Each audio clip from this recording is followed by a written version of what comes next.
Well, hi, hello, and welcome in. This is my first YouTube video, and I'm not at all nervous about that, but if you found this video while just randomly browsing YouTube, then to you I'll say, hi, I'm Wombly, and I started this channel to share some of the things I am making as I check out this upcoming Snapmaker U1 3D printer, especially for my friends in the Snapmaker community, which does seem to be growing, and today we'll just be doing something kind of fun. If you haven't heard about it, this is being promoted by Snapmaker as this upcoming true tool changer printer for the masses. And it's a tool changer because, as you can see in the back, we have 1, 2, 3, 4 full extruders, all of which can be locked, loaded, and ready with different filaments of your choice for these super fast tool swaps while printing, enabling these true multi-material or multicolor prints with minimum time and minimum material waste. So it goes. It's pretty exciting stuff, and I do want to just start this off by covering my own butt a little bit, making really clear. I am part of their test pilot program. So for starters, that means they sent me, of all people, this pre-production test unit. And so please bear in mind, if you do ever get one of these, the hardware and software and all that stuff will not be quite the same as this one. And part of the reason for that is we are beta testers, and there's a lot of weight in those words. But I did sign an agreement with Snapmaker. They didn't give any feedback on this video, but I am not a reviewer. I am just a guy with his own very rewarding full-time job. All that's being exchanged was them sending me a printer to test and me giving them some of my free time. That said, whether or not you're looking for reviews, there have been some just really excellent videos put out by real content creators since the U1 Kickstarter launched. So either way, I just really recommend you go seek those out here on YouTube and any other channels. But as a tester, what I am here for is just to, so they said, hey, take this printer, print whatever you want. We're looking for some feedback on X, Y, and Z, and report any issues or bugs to Snapmaker so we can make improvements before it goes out to the world. Now, I do have the liberty to share some of the things I'm making on it, and I think that's kind of cool. Like, I know that feeds the hype machine and everything, but if I was wondering about this thing, and clearly I am, I'd be curious even to see some of what it can do. So, and that all said, obviously nothing here should be taken as buying advice. That's not really a thing I want to do at all. But then I will immediately break that rule a little bit by admitting my experience with it so far has been just, wow, overall, I've been impressed. I mean, yes, it's beta testing, so there's some thankless prints to do, and there are bugs to sort through, maybe some you've even heard about, but for the most part, it has just been a blast. So I do want to wish Snapmaker luck on their campaign, because there's just some really cool stuff going on here. And so, with that out of the way, for what I wanted to print for today, it was just a quick weekend thing. I thought I would do a 2-material print. And using one of my favorite things, one of the reasons that I originally had purchased a Snapmaker J1, if you're not familiar, this is their independent dual extruder printer. And I liked to print with the PLA breakaway material to just have really clean, flush supports. And so here was a simple example I did back on Mother's Day. Shout out to Mom, love you. But here, showing I did a little trick with one extruder to get 2 colors out of it, and then on the other I was printing this breakaway material. And this stuff is a little bit finicky. You do got to keep it really dry. It tends to be brittle, of course. It breaks away nice and clean. But you can see here, this is a cleaner example, but even here on the lower left, you can see a little bit of stringing. And so I wanted to see how cleanly the U1 would do this out of the box. And the first thing that popped into my head, and I don't remember where I had first seen it, was this Ocarina from MakerWorld. And so I'm a huge Legend of Zelda fan. And yeah, you can see here in the preview that, yeah, this one being a big curved shape takes a lot of support to print cleanly on a flat bed. So it also has this little collar that has some fine detail on it that I want to kind of touch up. And so I thought this one would be a fun one for a quick test print. Yeah, let's take a look at prepping this for the plate. And now we're jumping into Snapmaker Orca Slicer. This is the nightly build of the slicer, which has all the Snapmaker U1 profiles that we're testing. And as you can see, I pulled it in fat side down, and I also oriented it with the holes on the front facing to the left side, because the Snapmaker U1 does have an auxiliary fan on the left-hand side. And these are small overhangs, but all right, every little bit helps. For supports, I did override the default settings, and yes, I just went ham on this support material. So yeah, you could also do just the interface layer, but I have a bunch of this stuff laying around, and the real point was I wanted to see if it could do a whole bunch of this support nice and clean. So you see we'll get support for the big holes in the back for the mouthpiece, a bowl in the bottom to hold up the ocarina itself, and then the first couple holes on the front. The rest of these guys are going to fly on their own. And so with that, we'll send it to the U1 and see how it cooks.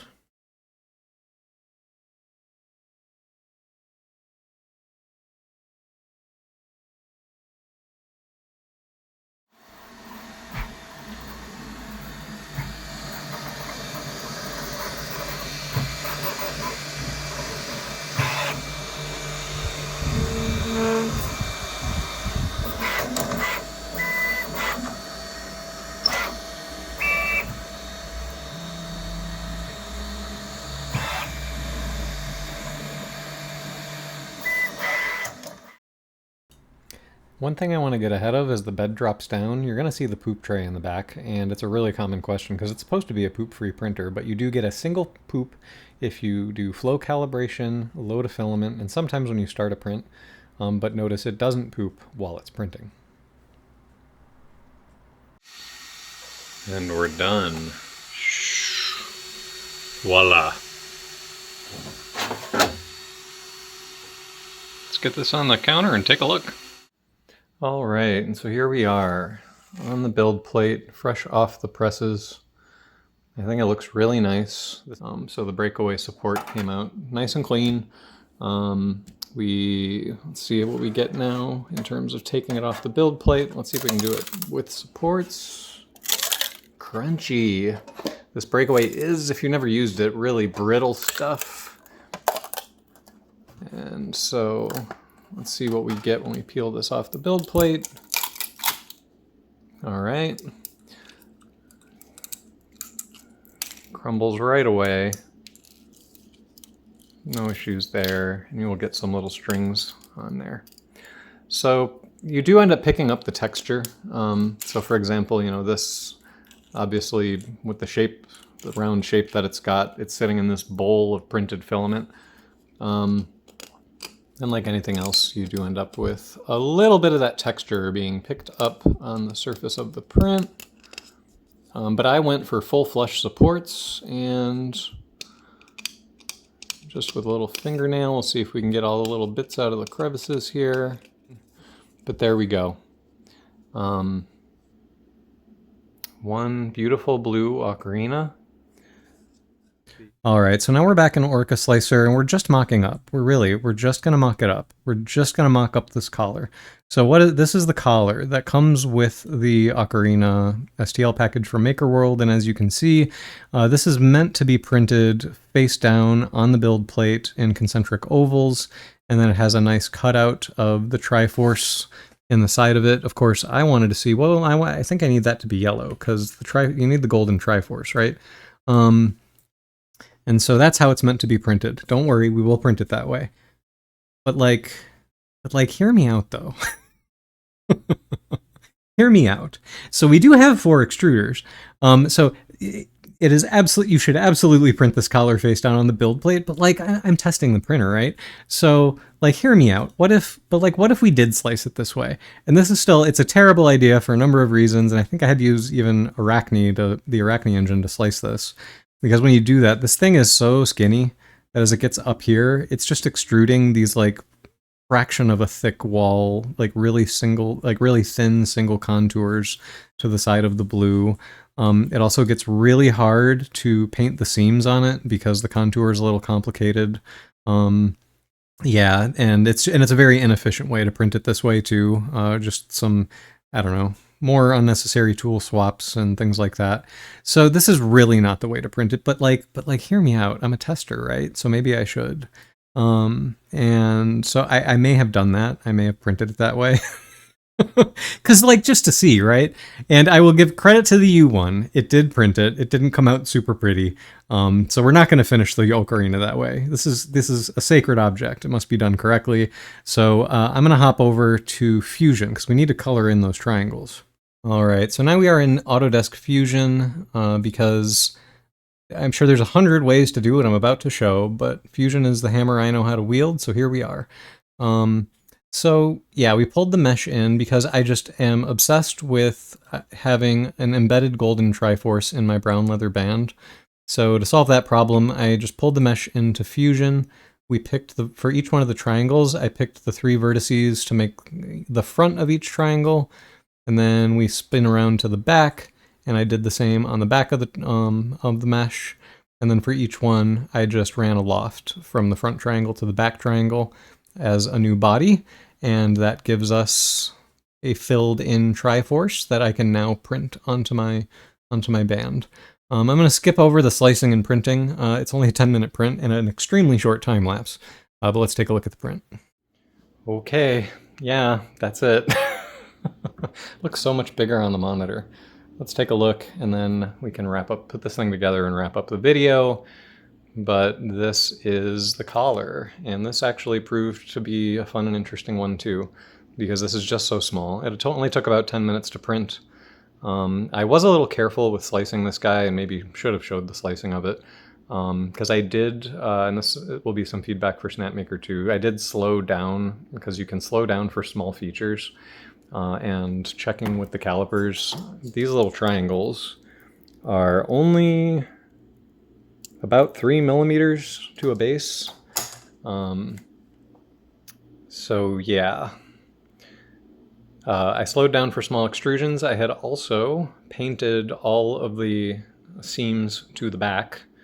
And so you can see the seam on the back there, and it looks a little bit more must on the back side of our Triforce, but the front just came out really nice. All right, so now that we're done patting ourselves on the back, let's put this together. And it also just fits really nice, where just the friction from the layers, I'm not sure I even need to glue the collar on. But there we have it, our very own Ocarina of Time. I also did print out the base last night in faux marble PLA. I like this speckly stone PLA for pedestals. But there you have it. We have an Ocarina of Time now, so I'm going to go ahead and grab the Master Sword and do a little time travel forward to when the Kickstarter's over. But before I do that, let's wrap this up. And so that was how I got to having my very own Ocarina. I hope you enjoyed watching this make in excruciating detail. Probably not the most challenging test for the world's next tool-changing printer, but you know what? This was a really fun build. I got to see some nice clean supports and the really tight detail on that tiny little Triforce. So yeah, really nice stuff on this pre-production Snapmaker U1. But shout out to Snapmaker again, wishing you luck on the Kickstarter campaign and all that good stuff.